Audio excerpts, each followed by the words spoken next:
HARI is Chari. Ayo baboy chesta and kunde chori. Hi friends, అందరూ ఎలా ఉన్నారు?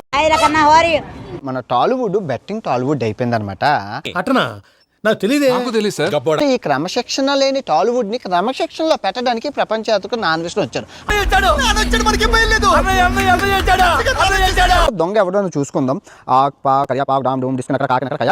దొంగ అంటే ప్రకాష్ రాజ్ గారు. అమ్మయ్య, ఈ మధ్య నీ పేరు బాగా వినిపిస్తోంది, అందరూ నీ గురించి చెప్తున్నారు. ఇప్పుడు ప్రకాష్ రాజ్ గారి విషయానికి వస్తే విలక్షణ నటుడు. నేను మోనార్క్నే, నన్నెవరో మోసం చేయలేరు, నేను మోనార్క్ని, నన్నెవరు మోసం చేయలేరు అని చెప్పి దేశభక్తి కలవాడు.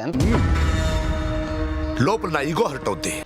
అసలు దేశం అంటే ప్రకాష్ రాజు, ప్రకాష్ రాజు అంటే దేశం అన్న విధంగా ఉంటారు. ఆయనకి అంత ఇష్టం దేశభక్తి. ఇప్పుడు ఇక్కడ ఆన్ ది స్పాట్ నీ 2 చేతులు 2 కాళ్ళు తీసేయాలనుంది.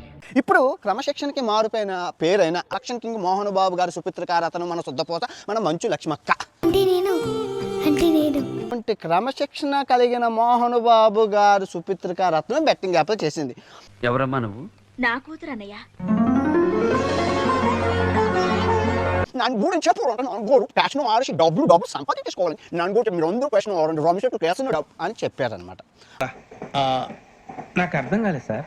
నెమ్మదిగా అన్ని అర్థమవుతాయి కానీ నా కూర్చో. నటుడు, క్రమశిక్షణకి మారుపేరు, కింద నుంచి వచ్చారు. మన భక్తవత్సలం నాయుడు గారు, రాయలసీమ రామన్న చౌదరి గారు సుపుత్రికా రత్నం చేసింది మన బెట్టింగ్ యాప్. సో ఇక్కడ ప్రాబ్లం ఏమొచ్చింది అనే విషయం అంటే, ఇప్పుడు క్రమశిక్షణ తెప్పిన టాలీవుడ్కి క్రమశిక్షణ నేర్పించింది మన మోహన్ బాబు గారు. ఫర్ ఎగ్జాంపుల్ చూసుకుంటే చిరంజీవి గారిని క్రమశిక్షణలో పెడుతుంది ఎవడు? మోహన్ బాబు గారు. మన పవన్ కళ్యాణ్ గారిని క్రమశిక్షణలో పెట్టింది ఎవరు?